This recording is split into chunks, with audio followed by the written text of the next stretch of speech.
Réfléchir à quelque chose, les Nuits du Sud, ça fait 16 ans. C'était en 97 et il y a eu plusieurs choses qui se sont passées cette année-là.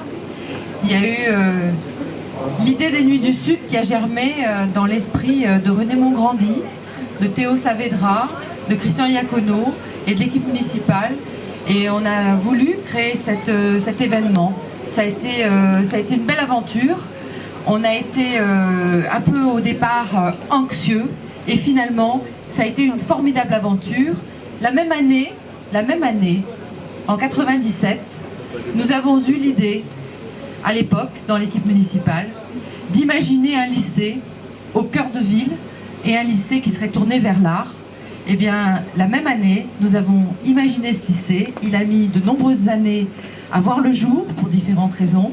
Et puis quand il a vu le jour, il a mis encore quelques années à travailler en relation avec les Nuits du Sud. Mais finalement, c'est bien la même année que ces deux projets ont vu le jour. Et je trouve qu'elle a un symbole. Et puis bon, il y a 16 ans, alors c'est pas tout à fait l'âge que... Si, c'est l'âge que vous avez aujourd'hui pour les premières. Et donc il y a 16 ans, ou allez, à peu près à 16 ans en général, hein, seconde, première, terminale, peu importe.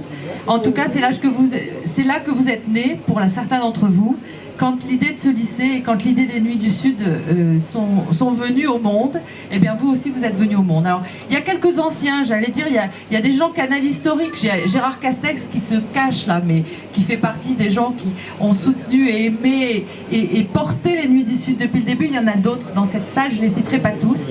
Je voudrais vraiment remercier très très sincèrement les professeurs qui se sont engagés, et Théo Saavedra pour ta capacité, Théo, à faire partager à la ville, à faire porter à la ville, que ce soit les commerçants, que ce soit les étudiants, que ce soit tout simplement les bénévoles, et quand je dis tout simplement, c'est un euphémisme, mais les bénévoles aussi, à faire participer la ville à cet événement extraordinaire que tout le département nous envie, que ce soit Nice, que ce soit Antibes, que ce soit d'autres, tout le département nous l'envie.